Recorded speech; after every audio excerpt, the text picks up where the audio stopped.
Esse que não tem revanche. Neste sábado, dia 18, tem jogão de bola no Volkswagen Clube. Em campo, o Timácio 1160 contra a Câmara de Vereadores de Taubaté. Rádio Cacique e Câmara de Taubaté batendo bola a partir das 9 da manhã. No primeiro jogo deu Rádio Cacique e agora os vereadores querem a vitória. É sábado, 18 de março, no Volkswagen Clube. Que bonito é o jogo preliminar da abertura da primeira Copa Rádio Cacique de futebol de base. A Rádio Cacique, de olho nos craques do futuro, começa nesse sábado. Uma competição que vai revelar grandes nomes para o futebol do Vale do Paraíba. Por isso, vem com a gente aqui na Rádio Cacique, a rádio de todos os esportes.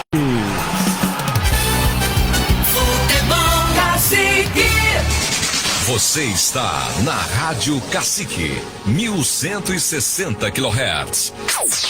Cacique.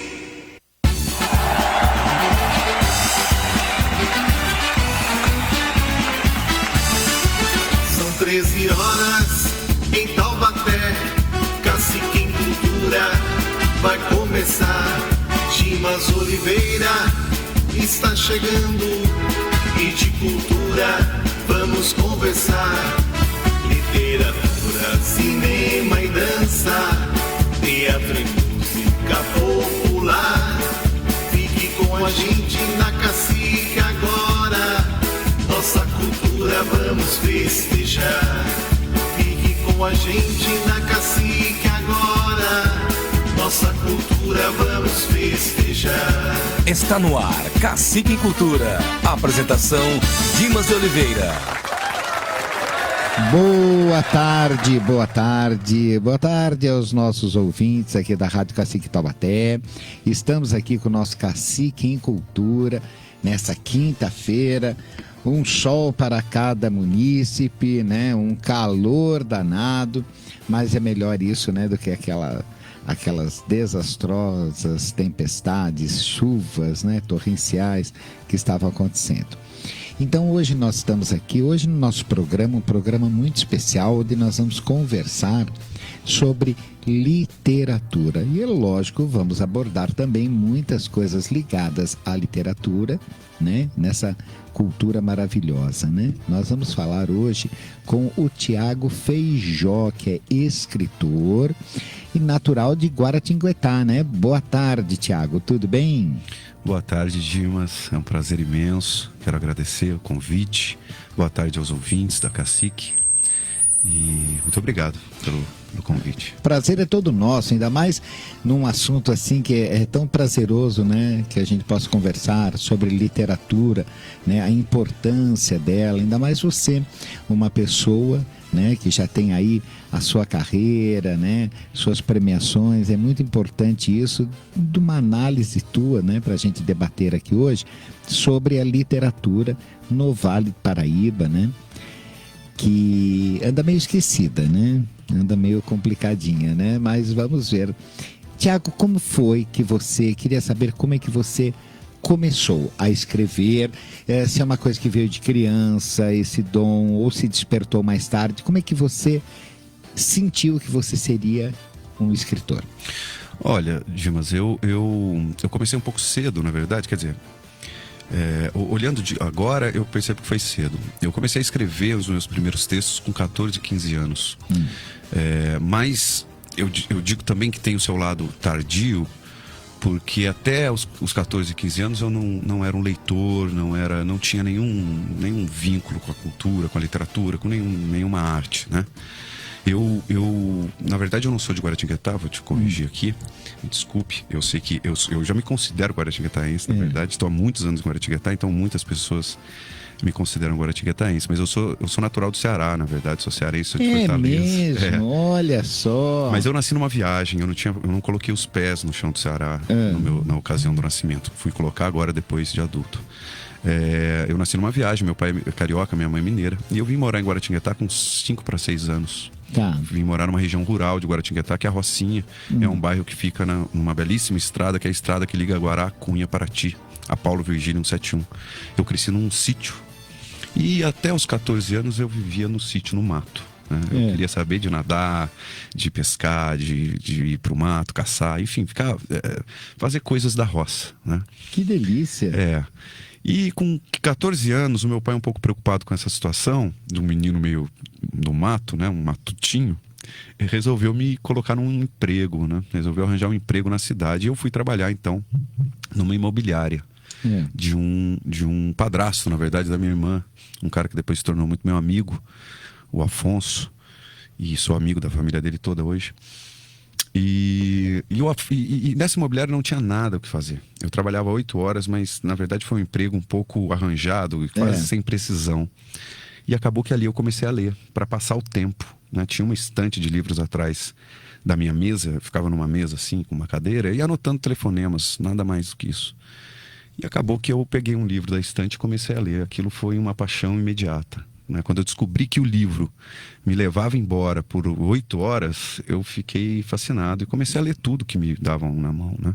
Eu lia a prateleira inteira que estava aí atrás de mim e depois passei a ser um frequentador muito assíduo da Biblioteca Municipal de Guaratinguetá, que ficava muito próximo, inclusive, do meu trabalho.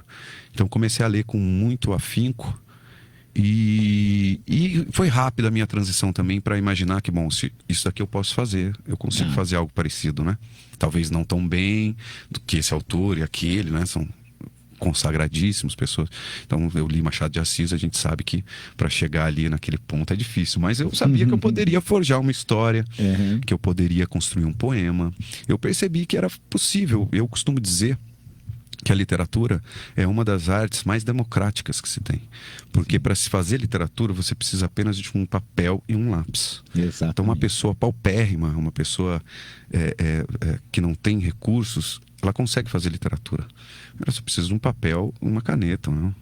E ela faz. Diferente de dançar balé, tocar piano, você precisa de comprar um piano. Claro, né? O balé você precisa comprar sapatilhas, precisa de uma aula específica. A literatura não. A literatura você aprende por imitação. Você lê e quer imitar, emular aqueles autores que você gosta. E você precisa de um papel e caneta. E também eu acho que uma coisa, né? Ouvir a voz que vem do coração. Né? Quando você coloca o teu sentimento ali naquele papel, a tua verdade, né? A tua imaginação faz toda a diferença, né? Então como você estava falando, é uma profissão a qual ela é você com você, né? É uma coisa tão intimista, né? E ao mesmo tempo que surte tanto efeito, né? O quanto aquela tua ideia, o quanto aquela tua emoção, ela pode atingir outras pessoas, né? Em geral, a literatura é você escavar um pouco você mesmo, né? A procura de alguma coisa, de alguma ideia, a procura talvez de uma mensagem, a procura de uma... A procura de um diamante ali que você precisa lapidar muito, né? A literatura é feita também de muita lapidação, muito trabalho, na verdade. Parece assim simples, né? Quando eu vou contando essa minha caminhada, mas evidentemente os primeiros poemas que escrevi aos 14 anos, 15, 16, 17, e os primeiros contos, os primeiros projetos de romances que eu já tinha preparado, eles não sobreviveram à evolução, né? A minha própria evolução. Então eu fui... tudo que eu escrevi a essa época não existe mais, porque não era... Você precisa primeiro errar muitas vezes. É verdade. Né? Se testar muitas vezes. Então é um trabalho árduo também. Você vê que eu tenho 39 anos hoje, estou falando de um período de aproximadamente 25 anos atrás, né? 25 anos atrás. Eu tenho 3 livros apenas publicados até hoje, porque a lapidação não é fácil. Você tem que jogar muitas vezes fora o texto por reconhecer que aquilo não é um trabalho bom. né? Então, é um trabalho que exige também muita coragem, de certa forma, né? De você desistir. Ser criterioso, né? Ser criterioso, autocrítico, né? Aceitar, porque muitas pessoas, isso em várias atividades profissionais, né? Dificilmente ela faz isso. Porque ela tem, muitas vezes, né, um egocentrismo muito grande, né? Não, eu fiz, está maravilhoso, é isso, tal. Mas ela não para realmente para analisar aquilo, né? Para ver e realmente ter essa coragem, como você disse, pegar e falar assim, não, é um erro. Joga fora, eu vou de novo. Né?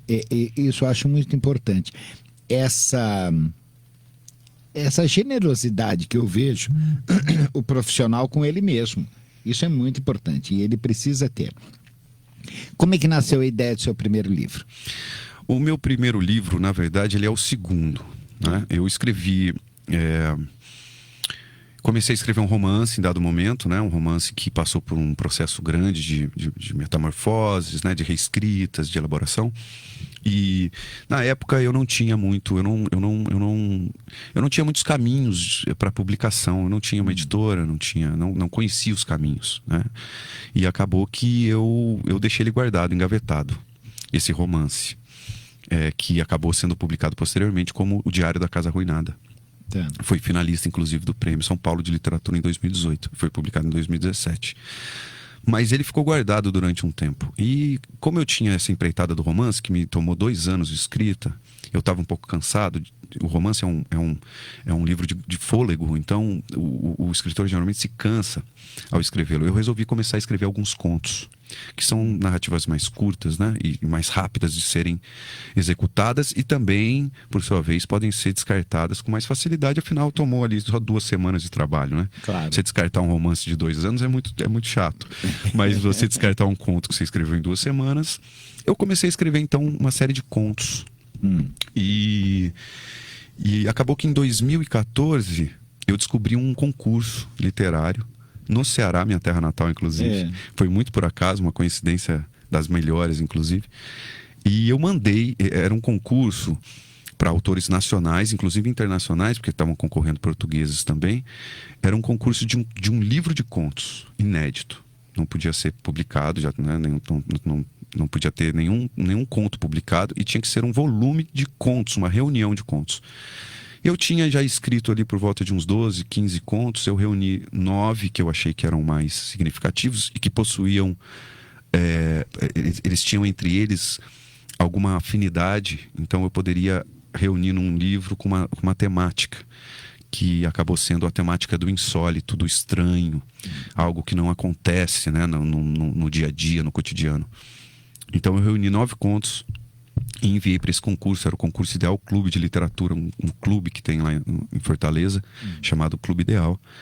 E acabei tendo a grata surpresa de ganhar esse concurso. E fui receber o prêmio lá. Foi a primeira vez que pus os pés no chão. Olha só, volta para a terra natal que não conhecia, né? E ainda para receber um prêmio, né? Quer dizer, é uma coisa muito importante, né? Isso e dá uma alegria, uma satisfação muito grande, né, Tiago? Foi emocionante, na verdade, Dimas. Emocionante, porque eu fui anunciado como... Eles têm uma coisa muito, né, de bairrista, assim, eles gostam, adoram o Ceará, né, e o Fortaleza. Então a mestre de cerimônias anunciou, falou, mais um paulista ganha, porque o ano anterior um paulista tinha ganho também esse prêmio. E aí ela anunciou, mais um paulista ganha e leva o prêmio para casa. E quando eu revelei que eu era cearense, que eu tinha nascido em Fortaleza, na maternidade da Ajuda, que ficava inclusive a uns quarteirões dali, e eles ficaram doidos, assim, emocionados, se levantaram, aplaudiram, ficaram... E eu me senti muito, muito feliz com essa coincidência. Voltei para a terra em que minha mãe, né, me deu à luz. Eu perdi a minha mãe com 3 anos e meio, então acabei colocando ela também no meio do discurso, né? Eu acabei fazendo o caminho que ela fez muitos anos antes. Então eu fiquei muito emocionado. Foi um prêmio, e foi o prêmio que publicou o meu primeiro livro, que é o de Contos Insolitudes, ele chama, uma reunião de contos insólitos. Esse foi o meu primeiro livro publicado, mas é o segundo escrito, né? Ah, tá. Bem interessante isso, mas nós vamos falar mais sobre isso. Nós vamos agora para um rápido comercial e voltamos já aqui no Cacique em Cultura, nessa conversa tão agradável com o Tiago Feijó. Você está ouvindo Cacique em Cultura, com Dimas de Oliveira. Para um combate eficiente e todos os problemas não avançarem, Base Ambiental conta com um engenheiro agrônomo capaz de identificar problemas e indicar técnicas adequadas para a realização de cada serviço prestado, de maneira segura e eficiente. Conta também com profissionais qualificados e capacitados para realizar os procedimentos utilizando métodos e equipamentos apropriados para oferecer a solução mais adequada para cada caso. Pensou em sanitização, combate a escorpião, manejo de pombos, limpeza de caixa d'água, desinsetização, termonebulização, desratização e descopinização? Faça-nos uma consulta. 3432-6606. 3432-6606. Base Ambiental. Excelência no controle de pragas. Cacique. A cidade inteira já se ligou. Que eu te dou, volta pra mim. Seu cuidado tá letra com amor. A felicidade vai sorrir no fim. Um toque feminino de amor. A família Milton vai cantar assim.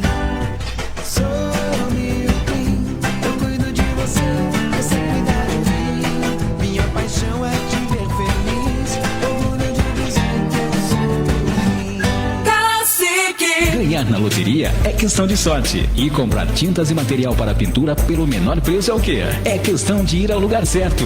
Grupo Tintas Taubaté, há mais de 40 anos, uma referência em material para pintura. As melhores marcas nacionais importadas na qualidade que você precisa. 5 lojas com equipes orientadas pelas principais fábricas. Porque ter informação correta na hora de comprar é tudo que você precisa. Tintas Taubaté, lojas em Taubaté e Pindamonhangaba. A gigante no ramo.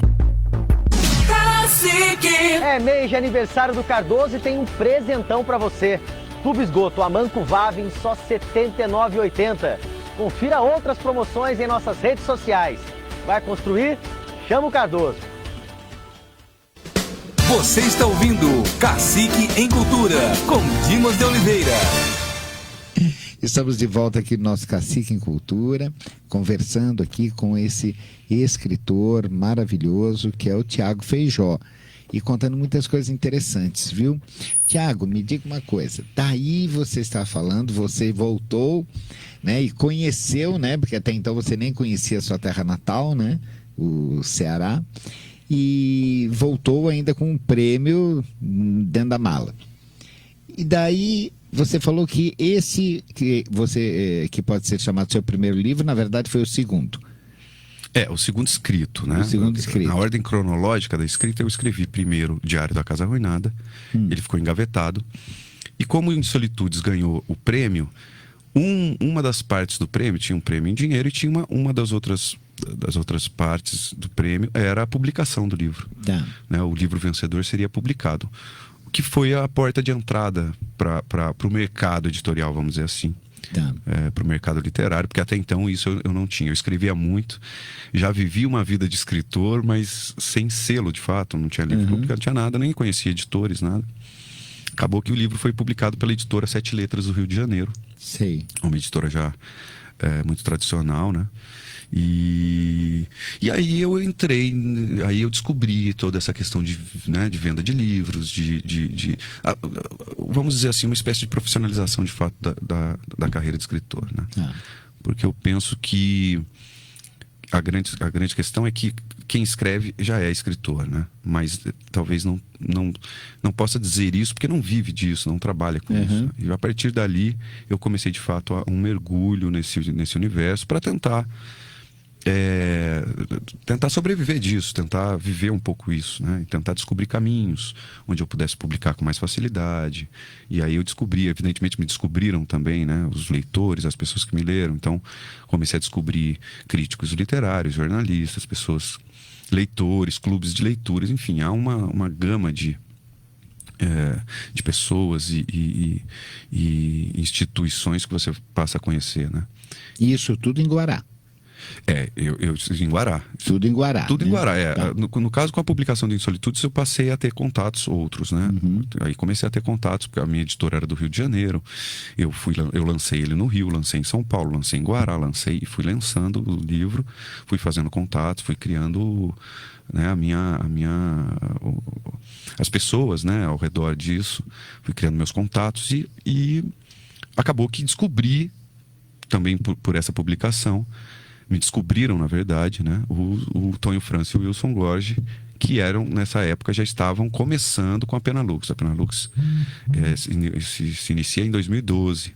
Eu publico esse livro em 2015. Então já tinha 3 anos de editora. Uma editora que estava do lado da minha casa, praticamente. E que eu não sabia, eu não conhecia. Olha só.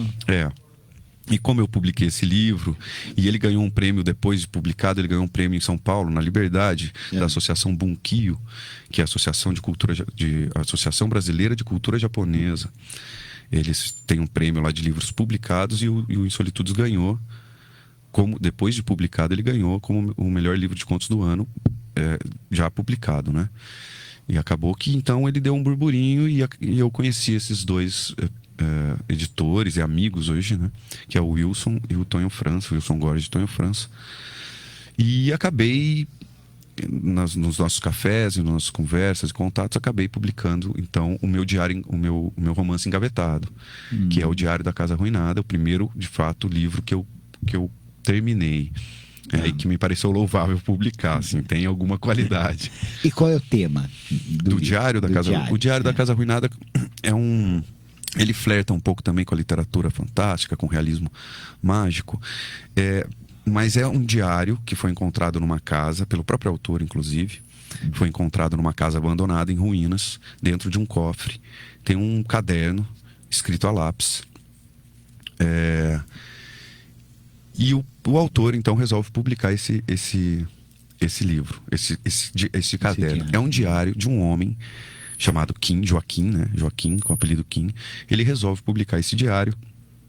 E esse diário, na verdade, o Joaquim começou a escrevê-lo porque ele resolveu parar de fumar. E ele achou, né, de uma maneira assim terapêutica, que escrever um diário ajudaria nesse processo da abstinência. Mas o que nós vamos ler é uma crise conjugal e um problema familiar que ele tem, principalmente com a mulher. E ele vai entrando num turbilhão, num torvelinho de descobertas e um pouco alucinantes, assim, que mistura um pouco a verdade das coisas com também um pouco do fervor da abstinência. Então ele vai misturando um pouco as coisas nesses dias meio turbulentos, que são os primeiros dias em que ele resolve parar de fumar, né? E que interessante. Olha, eu escrevo também, mas nunca parei de fumar. À época eu tentei parar de fumar e foi por isso que me veio a ideia. É mesmo. Mas é interessante porque eu imagino o quanto ele deve ter ficado, né? Confuso. Às vezes a pessoa dificilmente ela encontra um equilíbrio quando ela está num processo assim de deixar um vício, né? Seja o tabagismo, seja o álcool, né? Mas dificilmente ela consegue encontrar um equilíbrio rápido, né? E aí descobriram isso nessa casa, essa casa em Guaratinguetá ou não? Então, ela é em Guaratinguetá, mas ela é fictícia também. Quer dizer, tudo isso que eu te contei é ficção. É mesmo? Olha, gente, eu já queria saber onde era a casa para ir lá olhar. O que eu fiz, na verdade, foi uma brincadeira. Olha, gente, além de escritor, é um excelente contador, viu? Porque eu estava achando já que a casa existia. Esse livro, ele tem uma brincadeira, que é a brincadeira que já tem uma tradição literária sobre isso, né? Em que o autor, ele um pouco se livra da responsabilidade sobre aquele texto. Sim. Há uma nota introdutória onde eu digo isso, né? Que o autor, ou seja, eu, comprei uma casa aos arredores de G. Eu não falo Guaratinguetá, mas aos arredores de G. E essa casa estava abandonada, em ruínas. E durante a reforma descobriu-se um cofre num quarto dos fundos. E dentro desse cofre tinha apenas um caderno velho, né? Uma coisa bem misteriosa, assim, e meio sem lógica, né? Nonsense, vamos dizer assim. E aí eu li esse caderno, teoricamente, né? Eu não gosto de dizer que é ficção, não, porque a ideia é deixar o leitor exatamente... Claro. no limiar entre... Gente, que interessante. E aí, a brincadeira é essa um pouco. Assim como o Don Quixote de Cervantes, né? Cervantes diz que não escreveu Don Quixote, que ele encontrou um árabe num mercado que tinha um manuscrito árabe que traduziu o livro para ele, né? Então ele faz toda uma brincadeira de se livrar da responsabilidade daquela obra. Eu faço um pouco isso também com o Diário. O Diário da Casa Arruinada, ele brinca com esse nome porque além dessa casa em ruínas, a própria história do Kim é a ruína da sua família, né? Sim. Então a casa é simbolismo da família, né? Essa casa em ruínas, você não sabe se é a casa que o autor encontrou o diário ou se é a própria casa do Kim que vem se arruinando. Porque o livro, antes de mais nada, não é sobre parar de fumar ou não. É sobre um drama familiar, né? Em onde a casa vai se despencando porque esse casal já não está mais sintonizado. Muito interessante, ótima ideia. Isso vira filme, hein? Né? Espero. Muito bom mesmo. Tiago, você acha que a literatura no Vale do Paraíba, vamos falar primeiramente da nossa região, do Vale do Paraíba, ela é valorizada como deveria ser?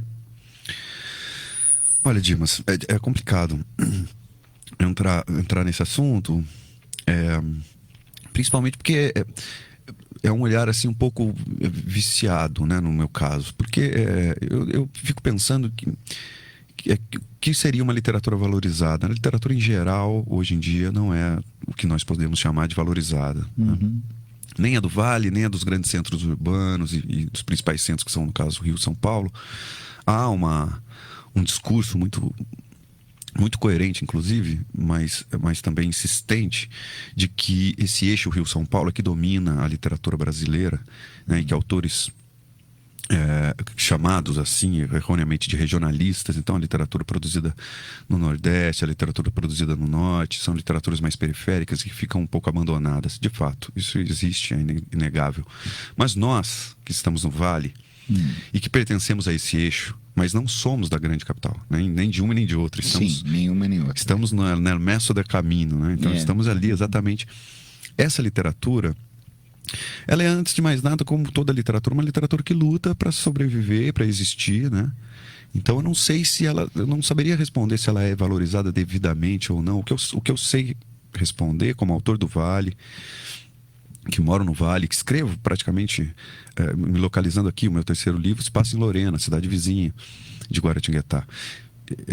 O que eu sei dizer é que nós temos hoje uma facilidade um pouco maior de publicação, porque veja, temos uma Penalux em Guaratinguetá, temos outras editoras aqui pelo Vale, dispostas também a publicar novos autores, né, a dar um respiro e uma porta de entrada para autores iniciantes que não conhecem o mercado, que não sabem como publicar o seu livro. Então existe hoje uma facilidade grande para que isso aconteça. Eu, depois que publiquei meu livro, depois que comecei a circular nesse meio da cultura e da literatura, descobri inúmeros autores em Guaratinguetá, que eu não fazia a menor ideia, né? Hoje, se eu contar, passa de 10. Eu me lembro que não conhecia nenhum, né? Se há 12 anos atrás, se você me perguntasse quem são os autores do Vale, eu não conhecia. Eu conhecia Monteiro Lobato, que já não é mais, né? Já se foi, outros, né? Você fala Cassiano Ricardo em São José, tem outros aí. Brito Broca em Guaratinguetá. Ruth Guimarães, que a meu ver é o maior expoente da literatura vale paraibana. Ruth Guimarães de Cachoeira Paulista, absolutamente desconhecida. Eu não estudei Ruth Guimarães na faculdade, né? Ruth Guimarães coisa. Pois e né? Porque também mulher, negra, enfim, tem todos os seus. Então, hoje eu já acho que a literatura, pelo menos, não sei se é porque eu também construir essas pontes e descobrir esses caminhos, mas acho que a literatura hoje no Vale, ela existe, sobrevive, né? E ela tem caminhos para se fazer existir. Então você tem como publicar, você tem como escrever, você tem diálogos, tem feiras literárias no Vale, tem pelo menos 7 feiras literárias no Vale do Paraíba, muito já tradicionais até, na própria em Taubaté. Em Guaratinguetá tem a FLIG, enfim, Resende tem a FLIR. Então já tem também agora em Cachoeira Paulista. Eu conheço Mariana Bastos, por exemplo, que produz aí inúmeras feiras, né? Se debruça sobre inúmeras feiras, a Feira de Passa Quatro, enfim. Então há editores, há leitores. E esse incentivo, né? E há feiras literárias, há gente da cultura pensando a literatura hoje em cidades como Guaratinguetá, que é muito pequena, né? Nossa, mas interessante isso, viu? Olha, nós vamos agora para um rápido comercial e voltamos já já aqui no nosso Cacique em Cultura. Você está ouvindo Cacique em Cultura, com Dimas de Oliveira.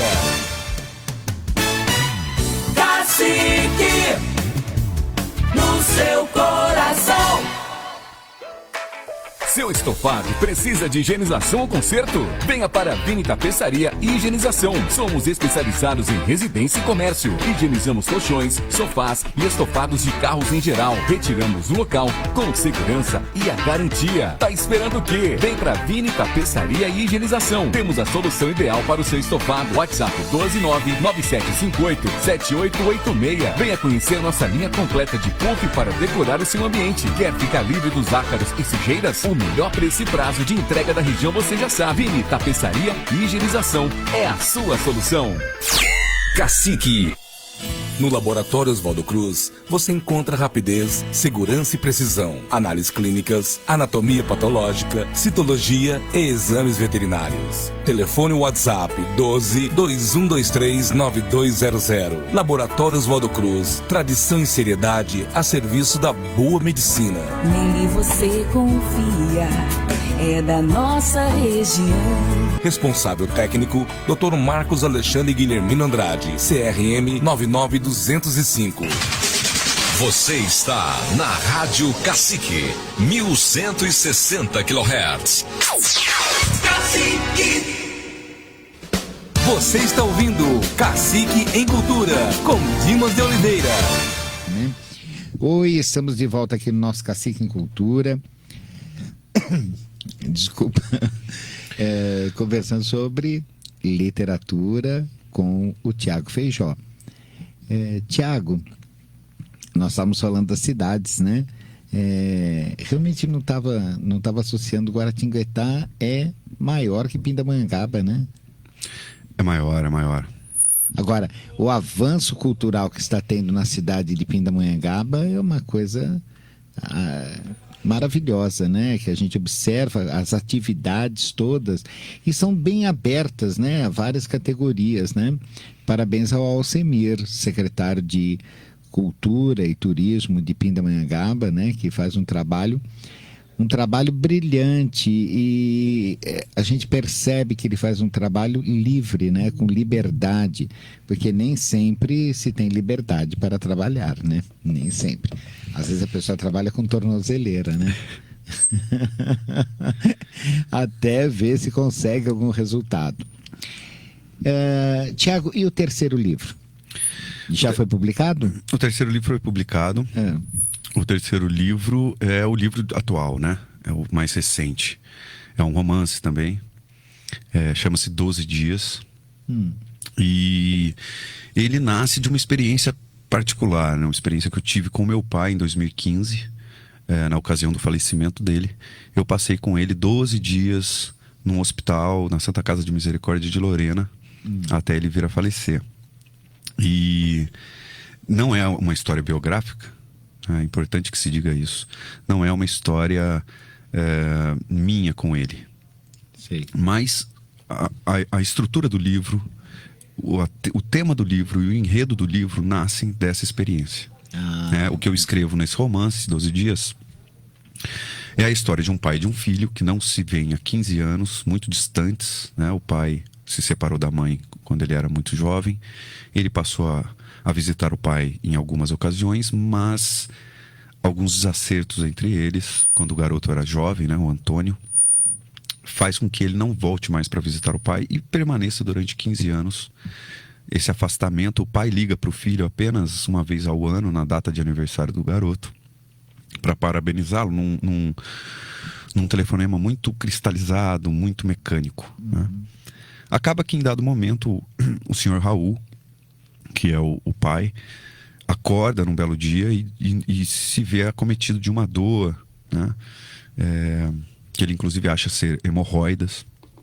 Ele não consegue sair da cama, ele não consegue andar, ele está muito abandonado, a casa vazia, ele está um pouco na miséria, um pouco abandonado, vive sozinho, enfim.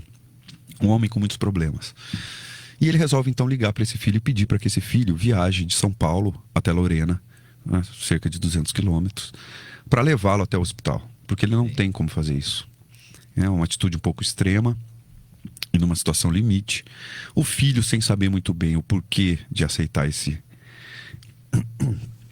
pedido, o filho resolve então vir, porque a proposta inicial era: me leve ao hospital e depois você volta. Claro. Eu só preciso ir porque eu tô aqui com uma dor, um incômodo, não sei dizer exatamente o que é. Acaba que esse filho vem, pega o pai na casa da infância, né, na casa onde ele passou uma parte da infância, revê essa cidade de Lorena, que é também a cidade onde ele nasceu, uma cidade da infância também, que ele já não volta há muitos anos. Esse filho tem 32 anos, o pai 64, né? Exatamente a metade. E acaba que esse filho leva então o pai até o hospital, sem saber que ele vai entrar num turbilhão de 12 dias e numa derrocada, porque os dois entram andando e o pai acaba saindo morto, né? Eu tô falando isso, não é como spoiler não, porque poderiam dizer, pô, já contou o final do livro. Mas o livro, antes de mais nada, ele é desconstruído, ele não parte do primeiro dia para o 12º. Ele já começa no 7º, volta para o primeiro, vai para o 3º, vai para o 8º, volta, ele é totalmente desconstruído. O leitor ele tem que fazer uma força ali para ir montando o quebra-cabeça, apesar que há uma linha que une capítulo a capítulo, né? E é essa a história. A história, na verdade, o tema central do livro é um pouco a aceitação do outro, né? A capacidade que nós temos, mas que não conseguimos executar com muito talento, eu diria, ou com muita paixão, que é o passo que se dá em direção ao outro, né? Para compreender de fato os problemas do outro, não para julgá-lo ou criticá-lo, mas para entender de fato o outro, aceitar o outro na medida dos seus erros, na medida dos seus acertos, né, dos seus defeitos, enfim. A ideia do livro é contar um pouco essa história, mas fazer com que o leitor pense um pouco sobre isso, sobre esse passo que nós temos que dar, que nós falamos hoje tanto de empatia. E é um conceito muito fácil de se entender, mas muito difícil de se executar. É verdade. E mesmo quando a gente acredita estar sendo empático, né? A gente acha que ser empático é só, tá bom, a gente entende. Mas não é. Esse passo da empatia, esse passo que se dá em direção ao outro, é uma coisa muito difícil. É difícil. Às vezes a gente não tem ideia de como é complicado isso, né? E às vezes você se engana, você acha que está conseguindo. É complicado, né? É complicado. O ser humano é complicado, né? E me diga uma coisa. Ele foi publicado quando? Então, o 12 Dias teve uma história também muito bacana, muito bonita. Eu concorri a um prêmio, porque eu concorro a muitos prêmios, gosto dessa brincadeira de testar o livro antes, né? Sim. E eu concorri a alguns prêmios com esse livro quando ele ainda era inédito, né? Então tem alguns prêmios pelo Brasil e até fora do Brasil, alguns prêmios para livros inéditos, né? Então eu guardei o 12 Dias durante um tempo para concorrer a alguns prêmios, aqui no Brasil.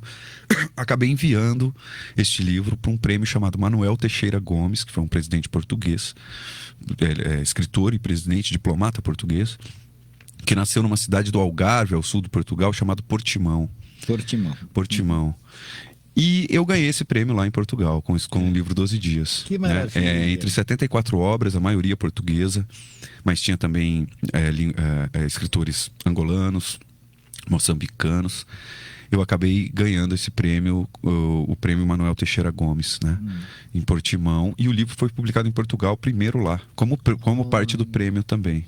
Né? Que maravilha, você foi lá? Eu não fui porque eu ganhei exatamente no meio da pandemia. Que então pena. Estávamos impossibilitados. Portimão, na ocasião do prêmio, Portimão estava sendo o epicentro ali ao sul de Portugal, estava sendo um epicentro de uma contaminação de Covid. Acabei não indo, não dava para fazer essa viagem na época. E o livro então foi publicado lá inicialmente, né? Então deves uma visita a Portugal.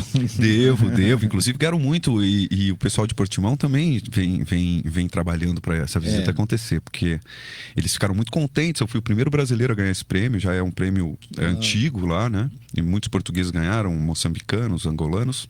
E eu fui o primeiro brasileiro a ganhar esse prêmio. Que maravilha, meus parabéns, meus parabéns.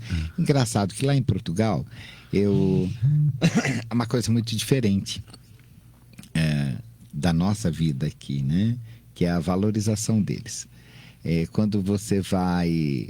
Como nos primeiros tempos, eu me surpreendia de entrar numa livraria e ver a movimentação de pessoas consumindo livros. A feira literária lá em Lisboa é uma coisa assim que você fica abismado.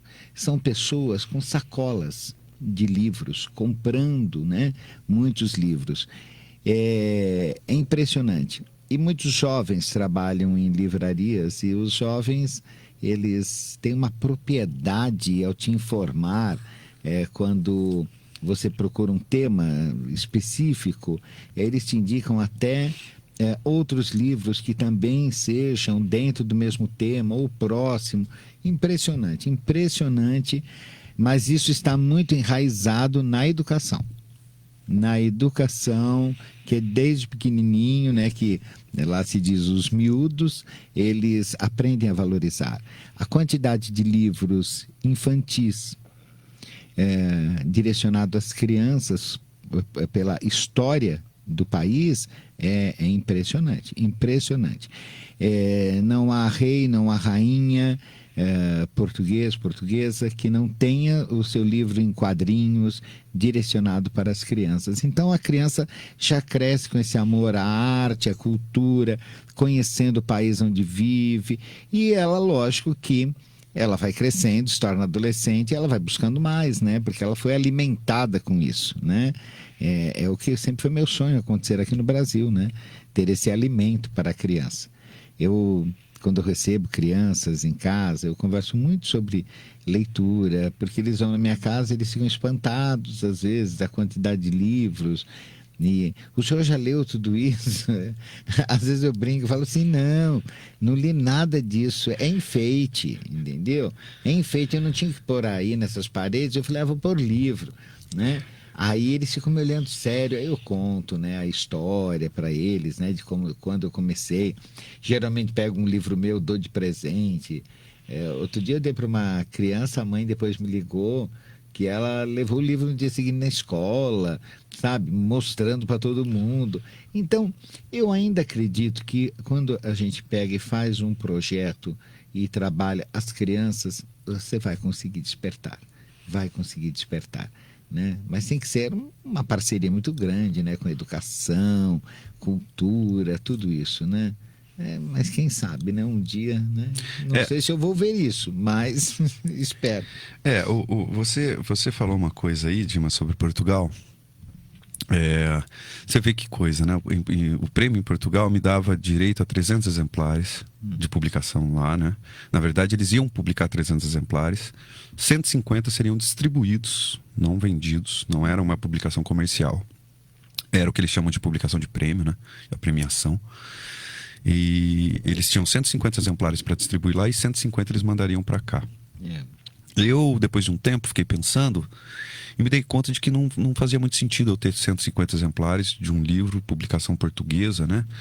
Eu não teria como trabalhar comercialmente com isso, né? Porque é uma publicação de lá, e não fazia muito sentido. Então eu deixei uma grande parte lá.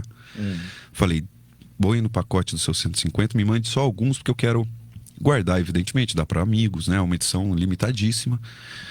Vai ficar aí como uma edição de brinde, né? Uma edição para colecionador, sei lá, né? Eu, no caso, quis uma edição para guardar para mim, para dar para os meus. Acabou ficando tudo lá, foi distribuído para bibliotecas, escolas, bibliotecas comunitárias, centros universitários, né? Eles distribuíram mais de 200 livros desse livro 12 dias lá. Isso. E você, quando fala das crianças, eu também não sei se disse isso, mas eu, na verdade, sou professor, né? Sou professor de língua portuguesa, me formei em português e grego clássico. O meu trabalho, na verdade, é professor. Eu costumo dizer que sou professor e escritor, não o contrário. O que me faz sobreviver é o meu trabalho com a docência, não necessariamente os livros, né? Então, eu primeiramente sou escritor. E eu, evidentemente, a minha grande preocupação, e eu acho que é a preocupação atual que todo mundo que lida com literatura deva ter é a de formação de leitores. Formação de leitores, é verdade. Formação de leitores é a grande problemática dos tempos atuais no âmbito da literatura. Porque sem os leitores a literatura de fato acaba, né? É isso, mas eu quero que você fale mais sobre isso agora, que nós temos que ir para um comercial e voltamos já aqui no nosso Cacique em Cultura. Você está ouvindo Cacique em Cultura, com Dimas de Oliveira. Cacique, no seu coração. No Laboratório Oswaldo Cruz, você encontra rapidez, segurança e precisão, análises clínicas, anatomia patológica, citologia e exames veterinários. Telefone WhatsApp 12-2123-9200. Laboratório Oswaldo Cruz, tradição e seriedade a serviço da boa medicina. Nele você confia, é da nossa região. Responsável técnico, Dr. Marcos Alexandre Guilhermino Andrade, CRM 99205. Você está na Rádio Cacique, 1160 kHz. Cacique. Você está ouvindo Cacique em Cultura, com Dimas de Oliveira.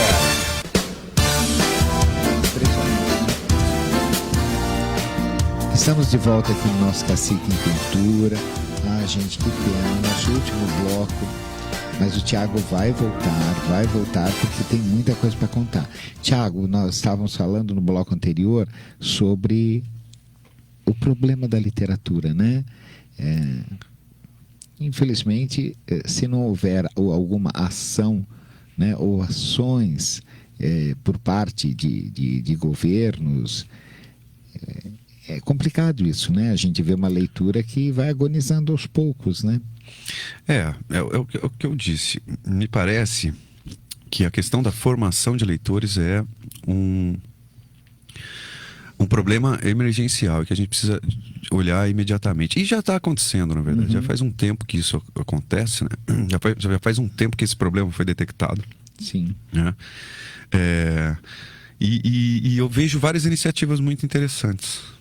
Por exemplo, as próprias feiras literárias já passaram a separar uma parte considerável, tanto dos seus recursos quanto da sua estrutura, para crianças. Então, contação de histórias, livros infantis, né? Discussões de livros infantis para criança, não só para adulto, né? A gente vê nas feiras literárias muito debate de escritores célebres, renomados, às vezes não. Mas sempre o público são adultos, pessoas que possam, de uma certa forma, compreender o que está sendo debatido. Mas já tem sido feito também para crianças, né? Para que porque a criança também observe um debate literário, claro, porque não, claro. Né? De livros que ela possivelmente leu ou vai querer ler. Sim. Né? Como tem aí já a ascensão de muitos autores de literatura infantil, né? Como prova disso é o Pedro Bandeira, que tem sido aí um dos mais destacados autores da literatura infantil, dentre outros também. Eu não vou, né, citar outros nomes, mas o Pedro Bandeira talvez seja o mais renomado e célebre autor da literatura infantil atual. E tem outros também. E segundo consta em alguns dados, a literatura infantil ela está mais viva do que a própria literatura, a literatura adulta. Ela vende mais, ela é mais consumida do que a própria literatura, né, adulta. Sim. Porque há um interesse de muitos pais, né, e porque as escolas pedem muitos livros, né? Então a escola alimenta esse mercado também. E quando já a literatura adulta, vamos dizer assim, seja ela de que segmento for, já é uma coisa mais delicada, né? Porque se você não forma essas crianças como leitores, eles não chegarão na idade adulta como leitores, então não vão consumir o livro, né, da literatura adulta. Voltando a falar de Portugal, muitas vezes eu ia no museu e em algum lugar, a quantidade de crianças uniformizadas, né, numa turnê, ali, passeios da escola, né, para visitar aquele museu. E eu ficava observando, né? Porque primeiro que eu gosto muito de criança, eu ficava olhando ali aquelas crianças, a atenção delas nas explicações. Você não via uma criança brincando, uma criança distraída. Não, elas estavam prestando atenção. Então, eu me preocupo também demais com isso. Eu estou agora fazendo um seriado sobre o novo sítio de Pica-Pau Amarelo, né? Só que não podemos usar o nome Sítio de Pica-Pau Amarelo, que pertence o nome à Rede Globo. E eu tenho praticamente 30 atores mirins, né, nesse trabalho. E todos eles estão lendo a obra de Lobato, todos eles estão, a gente debate aquilo, procuramos abrir para explicações, para dúvidas, muitas dúvidas são da própria ortografia, né? E eu noto que as crianças, elas estão tendo um amor àquilo, à leitura, que eles falam assim. Um falou: tio Dimas, olha, eu nem estou ligando mais para o meu celular. Olha isso. Então, eu acho que se um trabalho com afinco, a gente consegue resultado, né? E preservar a nossa literatura, né? Sem dúvida. A ideia é essa. A ideia é disseminar sempre o valor da literatura, né? O que ela traz consigo. Porque também a gente não pode...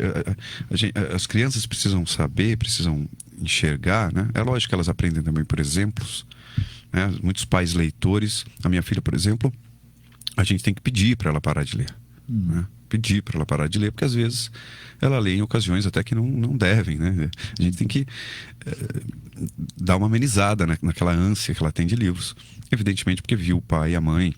A mãe da minha filha também trabalha com isso, inclusive trabalha com formação de público leitor. Então a minha filha tem esses dois lados, né? Obviamente, muitas crianças que veem os pais lendo vão se tornar, evidentemente, leitores. Mas não só isso, elas precisam saber também do valor daquilo, né? Sim, saber certeza. Que aquilo, como eu disse, o que me encantou na literatura quando eu era jovem, adolescente, foi a viagem. Esse portal que é o livro, né, que você abre uma página e de repente se você desapareceu, o ambiente ao seu redor desapareceu. Né? Eu vivia numa sala de aproximadamente 3x3, sentado atrás de uma mesa, e eu me lembro quando eu abri um livro, aquilo desaparecia, né? Teve pessoas que tiveram que ir na minha mesa, bater na minha mesa para que eu saísse daquilo, né? Acredito. Eu estava imerso. Então a criança precisa também descobrir isso, porque é isso que fascina, né? Esses mundos que a literatura te oferece, né? E tem uma escritora que diz uma coisa fantástica. Eu não vou saber mais me recordar o nome dela, mas ela diz uma coisa fantástica que eu sempre concordei, que me bateu muito. Que ela diz o seguinte: que quem não lê vive uma vez a vida que tem. Quem lê vive muitas vidas. As dos outros, né? A vida que foi inventada por pessoas está ali aberta para que você vasculhe, para que você passeie, né? Ler um livro é um passeio, é uma viagem sem passaporte, sem fronteiras, uma viagem sem né? fronteiras, é verdade. Então acho que é essa condição que a criança, se ela descobrir, se você der oportunidades para que ela descubra, aí ela vai embora. É verdade. Você sabe que eu era criança, ia entrar na adolescência, devia ter uns 13 anos, e eu li um livro do Stefan Zweig sobre Maria Antonieta, a rainha da França. Até hoje eu sou um aficionado por Maria Antonieta, e eu me lembro de passagens do livro aonde eu vi o caminho de Varrennes, eu vi a carruagem, eu vi Maria Antonieta, por causa dessa imaginação que me fez. E eu agradeço, né, essa coisa toda de ter tido esse amor, como tenho, né, tenho e terei sempre amor à leitura, que ela foi inclusive a minha terapia ocupacional e me fez passar imune por 2 anos de isolamento. Graças, porque eu estive na França, eu estive no Egito, eu estive no mundo inteiro, eu convivi com Henrique VIII e suas 6 esposas, graças à literatura. Você vê que você citou uma coisa também interessante, só para terminar, que nesses anos de pandemia, muita gente teve uma dificuldade, né, de permanecer em casa, né, isolado. Foi um quadro imposto muito difícil para algumas pessoas. Para mim, por exemplo, que também estava acostumado muito à rua, a sair. Eu leio muito em bibliotecas, as bibliotecas fecharam todas. E veja que o mercado de livros cresceu imensamente durante a pandemia. Foi. Porque foi uma redescoberta. Muitas pessoas redescobriram, ou gente que já gostava de ler, mas teve que parar por conta de trabalho, né, de vida, de família, enfim. E de repente se viu ali com aquele trabalho remoto que te dá muito mais tempo, te possibilita ficar ali, né, num ócio que às vezes perturba bastante, mas que se você achar caminhos, muita gente redescobriu a leitura. Eu próprio também tive que me adaptar a ler, e foi a leitura de fato que me aliviou em muitos das minhas angústias de querer escapar para a rua, de ir para algum lugar, ver alguém, né? Né? A gente ficou muito desejoso dessa coisa de, né, encontrar alguém, abraçar um amigo. É verdade. E como foi importante. E somos privilegiados, né, em poder gostar, e eu acho que principalmente levar esse amor, essa paixão para todos, e trabalhar no despertar dessa emoção em novos leitores, né, e principalmente nos jovens. Quero mandar um abraço para a Cida Souza, que ela está na escuta.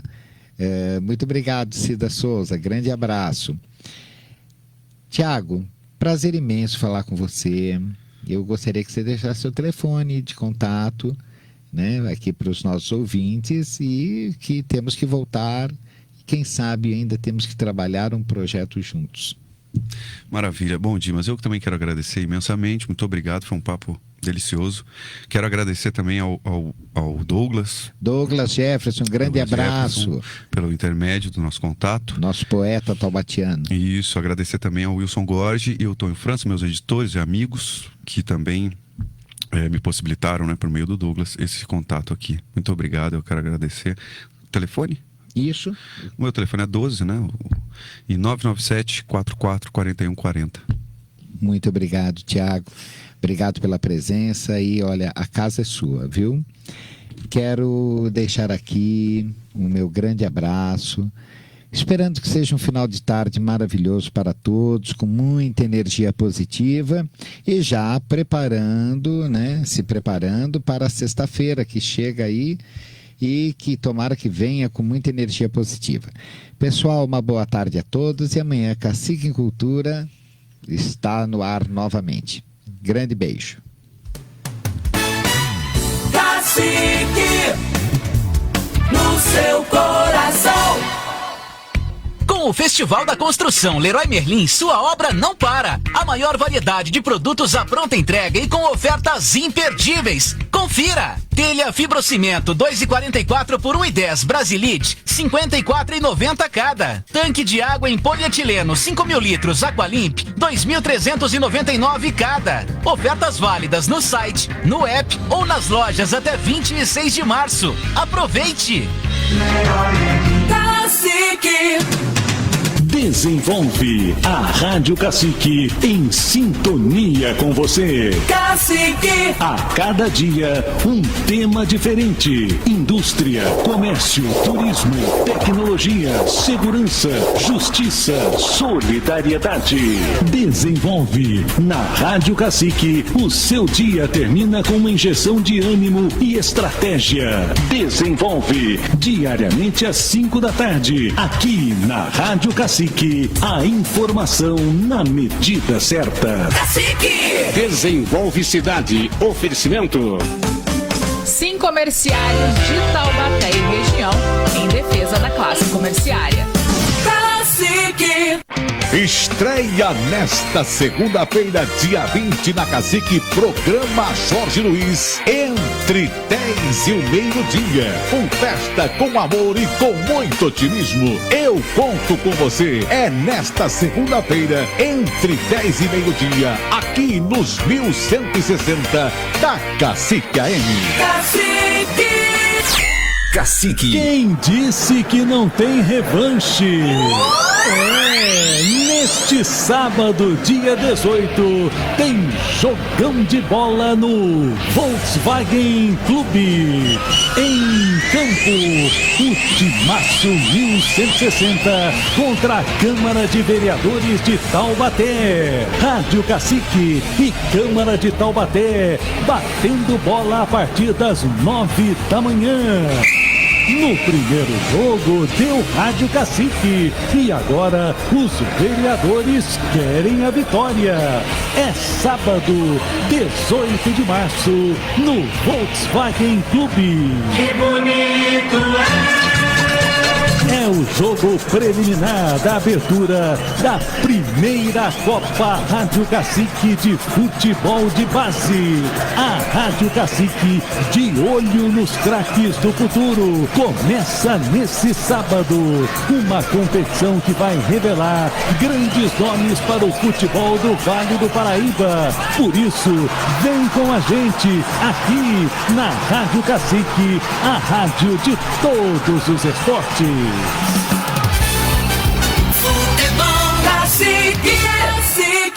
Ei, você, de Taubaté e região, está cansado daquela conversa que o melhor local para você comprar seu carro é aqui ou ali, que o carro é conservado e sem problemas? Você precisa conhecer um novo conceito em loja de automóvel, Prime Stone Autos. Uma nova experiência na hora de comprar ou trocar de